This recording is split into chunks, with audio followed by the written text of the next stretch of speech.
Hello, testing, 1, 2, 3. I'm going to share my video and screen. Click to close message. Sounds great. And can everyone see me? We good? Hello, everyone. My name is Mark Miano. I'm our VP of Sales and Partnerships here at Glew. And I'm very excited to be here with you today on this fine Thursday morning to talk about the buying order spectrum analysis. I believe this is our 6th webinar, which is pretty crazy to say out loud, which is great. But yes, today we're going to talk about buying order spectrum analysis. We will have a Q&A at the end of the call, so feel free to go ahead and pepper that box with any questions you might have. Just note that I might and hopefully will answer that question throughout the whole entire demo, but please feel free to add those questions and we'll get to them at the end. What we're also going to do is post these webinars online. So if you haven't already, go to glew.io and you can scroll all the way down to our Glew Academy video series, as well as our webinars. This will be on there as well in the future. We're going to give about 2 to 3 minutes for other people to stream in here, and then we're going to go ahead and get started.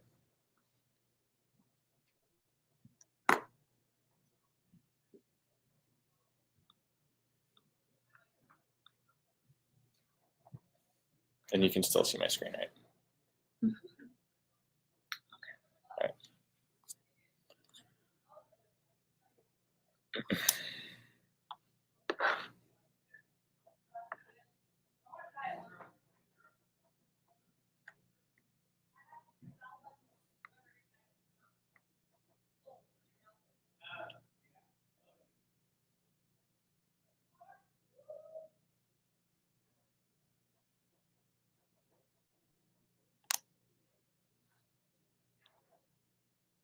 Give another about 30 seconds or so to let those people who are coming off those meetings, they're 10 o'clocks to join us here.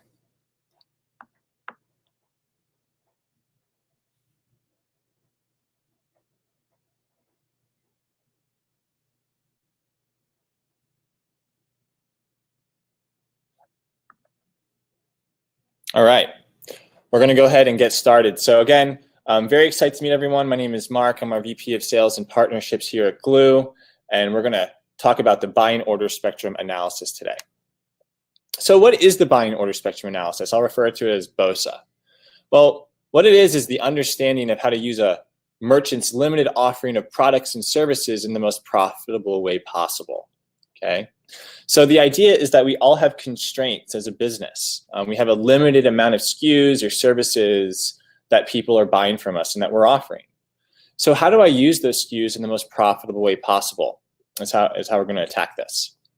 Now, if you haven't already, I'm going to ask that you do watch video 2 in the Glew Academy on our website to talk about lifetime value, because that frames up how we achieve greater profitability as a business and what goals to actually accomplish. And those goals, I'll review them very briefly, but again, please watch that video if you haven't.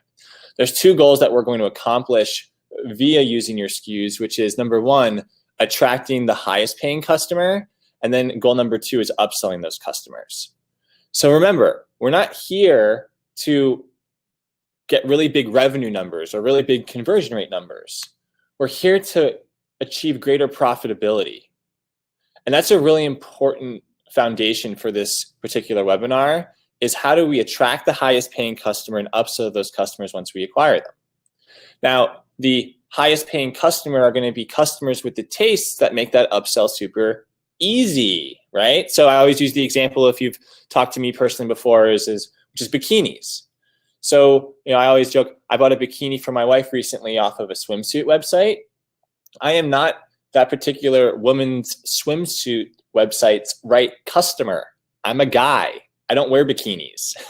So every time that company retargets me or tries to upsell me, they're flushing their money down the toilet, right? So that's what I mean by attracting the highest paying customer and upselling those customers. Whereas if I'm a bikini company, I'm going to want to attract women who live on the beach, probably. That'll probably be my best customer I could possibly have because they have the tastes and they're living a lifestyle that are friendly to me upselling them as easily as possible. Now, a couple of things that this buying order spectrum analysis can answer. These are just a couple of questions, and I get these a lot. Number one, in what order do my highest paying customers buy things from me? Wow. How many times have you asked yourself that, right? What particular SKU do you place on your website, right? Something as simple as that. What are the tastes of my highest paying customer base? That's really important to understand the tastes of the most profitable customers in your store. What is my company's comparative advantage? If I'm a clothing line or I'm selling food, I'm sure everyone on this call can relate that those are highly competitive industries. So it's important that you understand what it is that's unique that you're bringing to the table as a clothing line or a food company or a makeup company or whatever you're selling, so we can understand how to achieve greater profitability and we can leverage those strengths. Do free samples work? That's pretty specific, but that's a very common question if you're selling certain products like makeup or food or whatnot. Even bed sheets. I have a client who wanted to understand if the different swaths of different bed sheets attract the highest paying customers. Sometimes they do, sometimes they don't. How do I attract the highest paying customers? How do I upsell my highest paying customers once I've acquired them? How do I transition a regular customer to a subscription customer for you subscription people out there and recharge or recurly or any subscription system? So just a lot that this particular buying order spectrum analysis can cover. The framework is going to be as follows. Let's keep it simple. Some products and services should be used to attract the customers with the tastes that make upselling easier and cheaper. Some products should be used for strictly upselling. And obviously, the more SKUs or the more offerings I have, the more of a gray area there will be in between. So it's important that we have that deep understanding that some offerings are really great for attracting the highest paying customers and some are used only for upselling. And obviously, there's a big fat gray area in between. What we're first going to start with, right, are high lifetime value products. So high lifetime value products are the products that your highest paying customers value the most. So if I come back over here into Glew.io, the system, and by the way, if you hide this piece of real estate, I'm in the product list tab here. And if I'm in here, the two metrics that we're going to look at, and by the way, let's get acclimated. I'm going to click on hot products, okay? Because that's where this metric comes. But there's two particular things I'm going to look for. Oh, you don't see my screen. Great. Share screen. All right. All right. So just to get you acclimated, I'm in Glew.io, our software as a service product. And I'm just going to click on product list, hide that real estate, and I'm going to bounce into this menu here. And the metrics that we're going to look for are going to be in the hot products area. So what I'm going to look for is the lifetime value of a offering or of a product, okay? What this tells me, if I click into the Jack and Indigo waffle, for example, I'm going to get a product detail.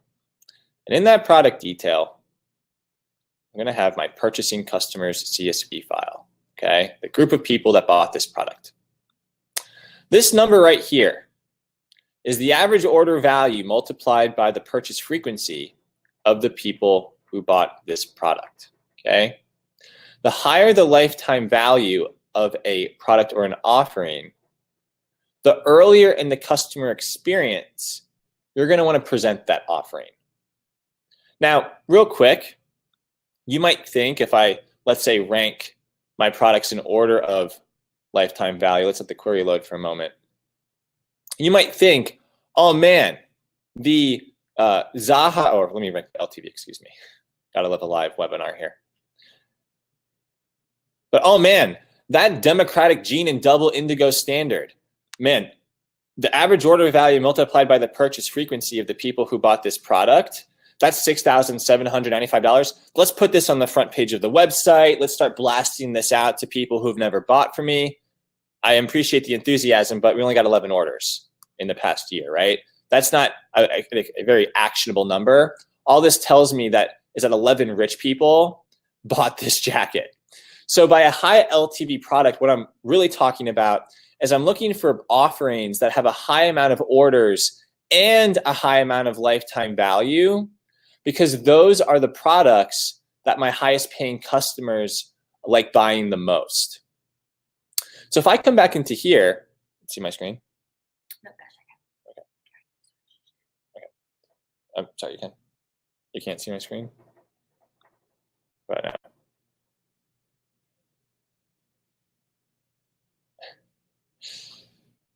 okie dokie.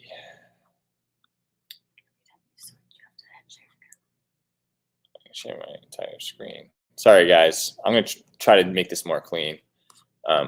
But that's what I mean when I say high lifetime value product.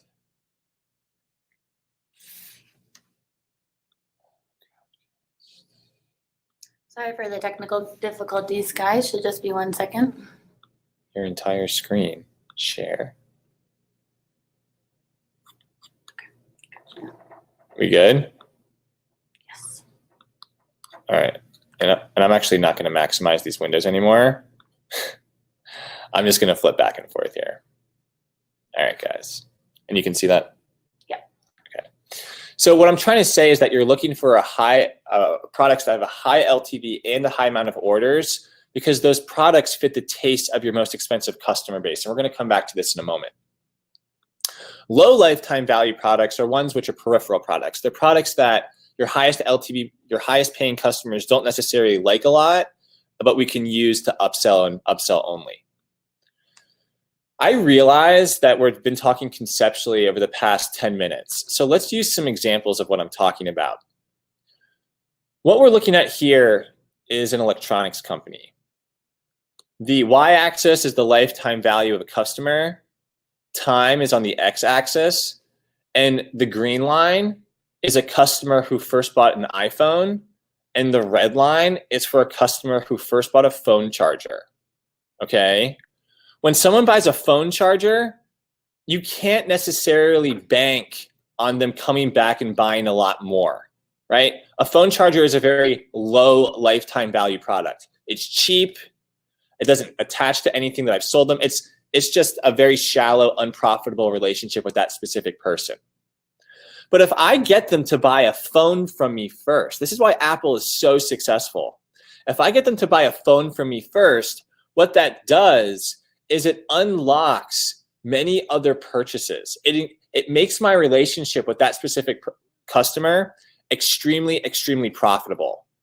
In fact, if you actually have looked at some case studies in Apple, Apple actually barely breaks even, if not loses money, on selling you the iPhone, because they're making money off of you buying applications, music, Beats by Dre headphones, car chargers. There's a whole amount of products that you buy after that particular sale. In the same way, what we've discovered over the years here at Glew is that this buying order spectrum analysis truly transcends pretty much every business. And here are 3 really specific case studies. The first case study is an outdoor wear company, okay? Where when I first got in touch with them, this company was selling a lot of jackets and outdoor wear and just was very general in the goods that it was selling when it came to anyone who was outdoors, North Face jackets, etc. What we discovered through this buying order spectrum analysis was that the carabiner was the highest lifetime value product in the store, had the highest amount of orders relative to the lifetime value of all these other products. Now, the takeaway after much discovery was that it was the rock climbers that were spending the most amount of money per head with this particular outdoor company. That was profound, because rather than trying to be everything to everyone as an outdoor wear company, they were able to identify that it wasn't the campers, it wasn't the skiers, it wasn't the hikers, it wasn't the, whitewater rafters. It was actually the rock climbers that were the biggest and most profitable customers to that company. So what they did is they pivoted, and started developing the UX accordingly, stocking their products and their marketing accordingly in order to cater to such a high-paying customer base. The second type of company is a middle-aged women's clothing company. And this is actually not just for one company, but from my experience looking at a lot of clothing companies, where it's the women who buy the pants that are the highest lifetime value or the most profitable customers for middle-aged women's clothing companies. Now, is it as straightforward as people buy the pants, kind of like the iPhone, and it unleashes all these other purchases? Not necessarily. Maybe you can see that when people buy a pair of pants from you, that typically the blouses, the jewelry, and some of the other items that you sell match up with that set of pants. But the point is, if you can get your customer as a middle-aged women's clothing company to buy the pants, you're going to have a cheaper and much more successful time or more profitable time in getting them to buy other things that go with that specific set of pants. The third case study is a food company, okay? It's a non-perishable food delivery company that I work with up in the tri-state area. And what we discovered is that it was the people who have the tastes for that Perrier sparkling water that spent the most amount of money with them in the long term. Now, is it that when people buy the Perrier water, they have this epiphany and start buying more non-perishable foods? Of course not, right? But it is the people who have the tastes for the Perrier water that do have the tastes for all of the other SKUs relative to other customers in that non-perishable food delivery company store. So what they do is they use the Perrier as the tip of the proverbial spear when it comes to attracting the right customers. Because if we attract people who have the taste for the Perrier, the upselling is going to be much more lenient and profitable for me moving forward. Now, again, I'm going to flip back into the tool where I'm going to come in here and I'm going to be looking for products that have a relatively high amount of orders and a relatively high amount of LTV, because these are the products which my highest paying customers have the taste for. And so maybe I click on this one, and that one. And what's going to happen is when I open up these particular views of my high order, high LTV products, what I'm going to get is what is called the product detail. The product detail is everything that I need to know about the product in order to maximize my profits out of leveraging that product. And there's a lot here, but what I really want to pay attention to is what is often bundled with this product. When people buy this medium 40, whatever shirt this is, 8.2% of the time they buy this one, and 4.4% of the time they buy that one, and so on and so forth. Now, don't get me wrong, every SKU will offer this view in Glew, but let's take a minute here. This is not just any window into your world. We're looking at the nucleus or the tastes of the highest paying customer, not just any customer, but the highest paying customer. I'll give you an example. I work with a company that sells muscle mix, all that stuff that you drink in the gym to get super buff and jacked for summer, all right? And what we discovered together was that the highest LTV flavors, or the most profitable flavors for him, were the blueberry and the lemon flavored mixes. But the most bundled flavor with those mixes was the non-flavored. Light bulb moment. He was over flavoring his drinks. So by reining in the tartness of the lemon and the blueberry, what he was better able to do is fit the tastes of the highest paying customers and unleash much growth for himself moving forward into the future. That's what I mean by looking into this view. Now, I will tell you this as a quick side note. This SKU level basket analysis does transcend over into the CRM system. So if I come back over here and click into the customer list area, bear with me here, and come into the customer list area and click on any of these specific customer details. Looks like our demo store is having a little bit of a snafu here. But we do take this analysis and will automatically and dynamically present the exact set of products that each individual should be presented with based on their past order history, as well as the store's entire order history. And I do want you to see this, so bear with me one moment.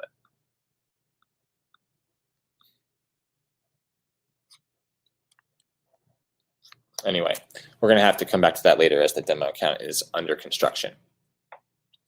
Now, if I come back over here to the PowerPoint, let's move on to the belt versus shoe dilemma.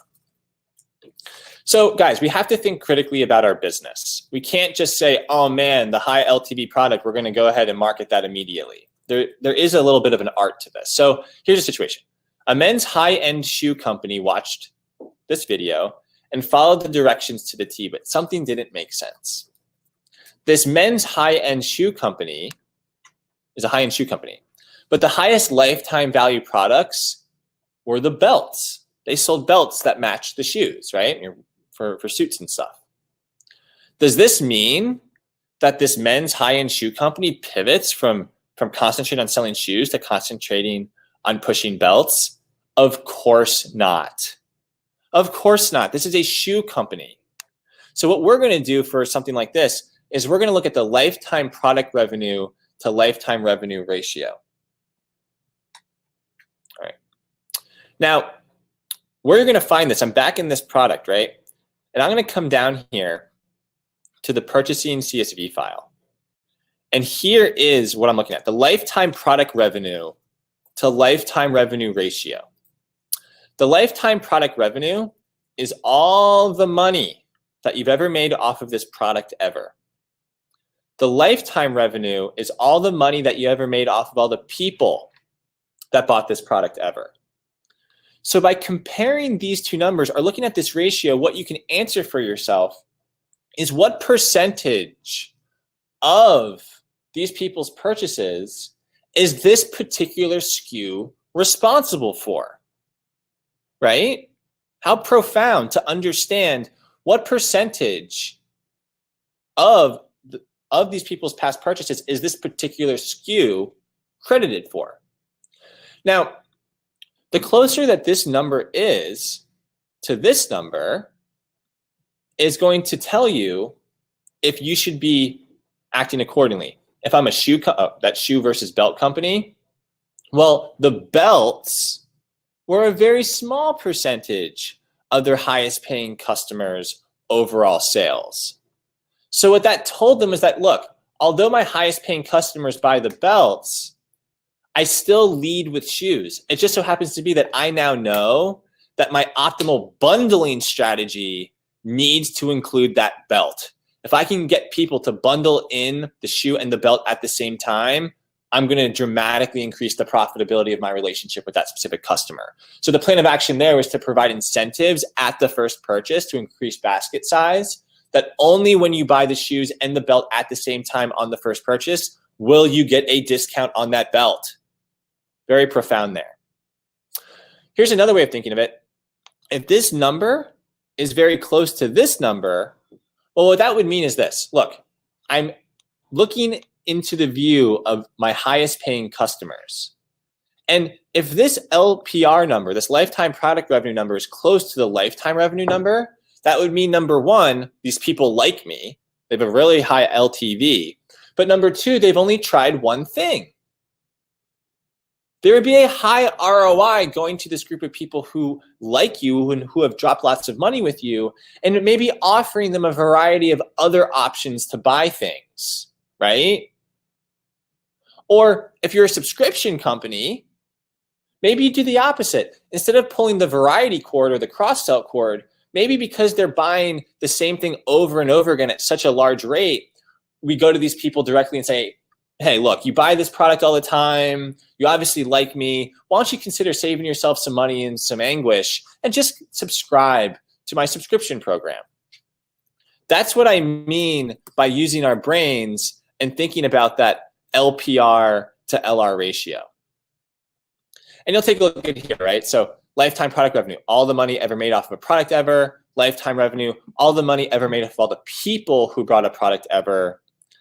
The higher that ratio, the closer that ratio is to 100, the more homogeneous a group of customers' purchases have been. The lower the LPR, the LR ratio, the more heterogeneous a group of customers' purchases have been, and you can operate accordingly. Now I'm going to skip over some of the math, guys. This is actually in a video in the Glew Academy already, and you can break down this shoe versus belt dilemma on your own. Now, let's think about this, because we just identified a pretty significant problem, and I'm going to change from the shoe versus belt dilemma to a case study when it comes to stand-up desks. So I work at a company that sells up stand-up desk stores. Okay, I'm sure you've heard of these before. It's all the rage to stand up at work nowadays, as opposed to kind of sitting in your cubicle. But anyway, this company they identified 3 categories of products. Now, for the shoe versus belt company, they have 2 categories, right? They got the belt and the shoes. Those are their 2 categories of products. For the stand-up desk company, they have 3 categories of products. They have stand-up desks, chairs, and accessories. Now, what they do is they identify, okay, what are the tastes of my highest paying customer when it comes to stand-up desks? What are the tastes of my highest paying customers when it comes to the chairs? And what are the tastes of my highest paying customers when it comes to accessories? And not only do they push the high LTV products for each category early on in the customer journey, but think about developing the website, right? Or I'm not going to just put any set of SKUs on the website to attract the highest paying customer. I'm going to set up that workstation with the highest lifetime value products in each respective category. Here's another example for you. I work with a company that sells men's dress clothing. They have shoes, pants, and shirts. They identified the highest LTV pattern when it came to shirts, which was simply, and surprisingly to them, just the plain blue shirt.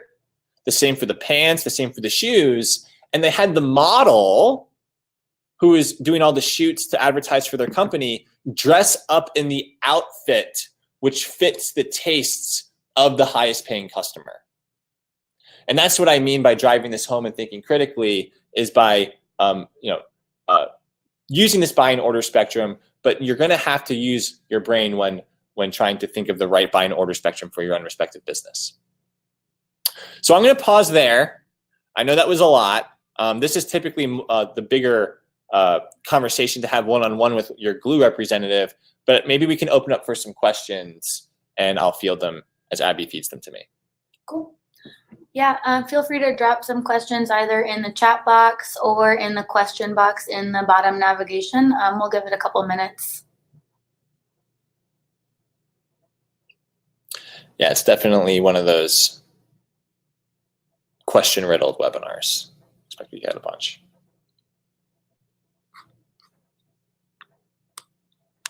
And I'll leave this up here.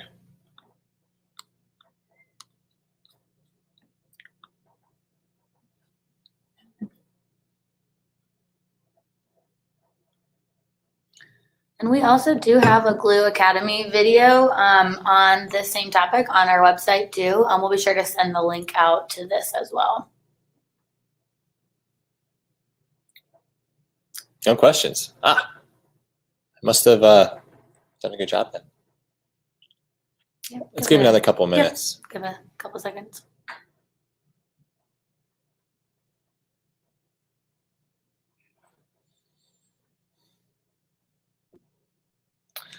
We got one question from Lindsay. What do you consider to be a high enough ratio of LPR and LR to lead with? It's a great question, Lindsay. So your LPR to LR ratio is relative to your store.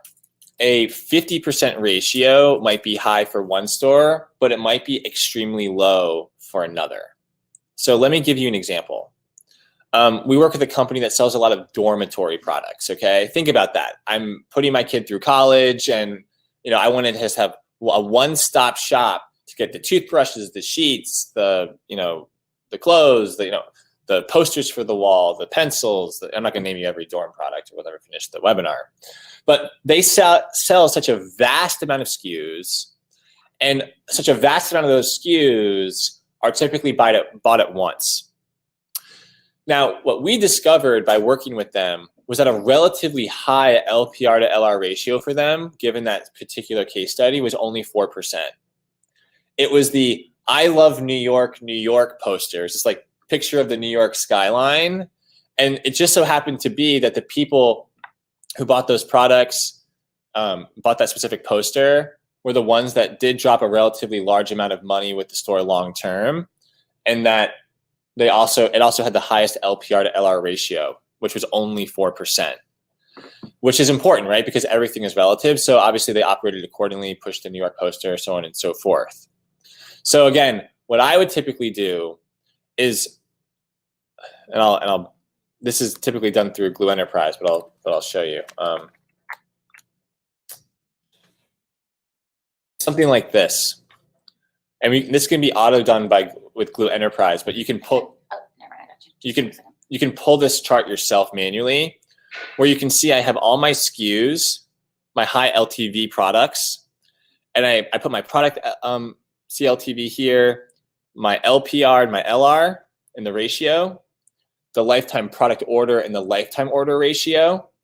And this is a really important grid or an important exercise to perform for yourself to address that relative issue, right? By looking at my ratio, I can see, oh man, well, 28% is relatively high for me. And now that I know what a relatively high amount of LPR, LR is for me, I can operate accordingly, knowing my numbers. Got another good question from Derek. He says, we sell mostly exclusive baseball hats where the products aren't in stock for very long.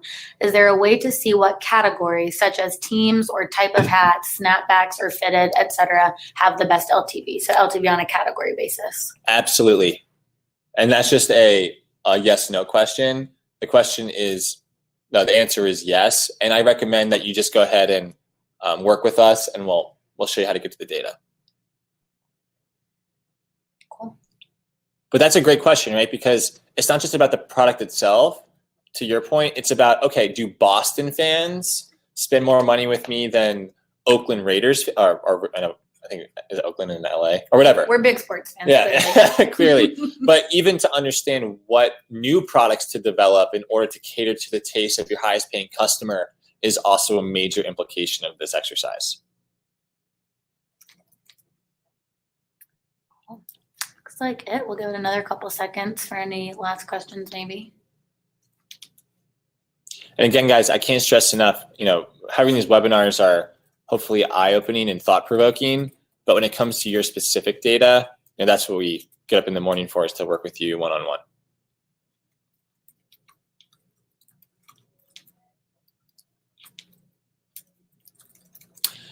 All right, so again, it was exciting talking with everybody. If you have any outstanding questions, you can go ahead and write them in the chat box. We'll email you back directly. And we're always glad to be here. Yeah, thanks for joining us, guys. We will see you next month.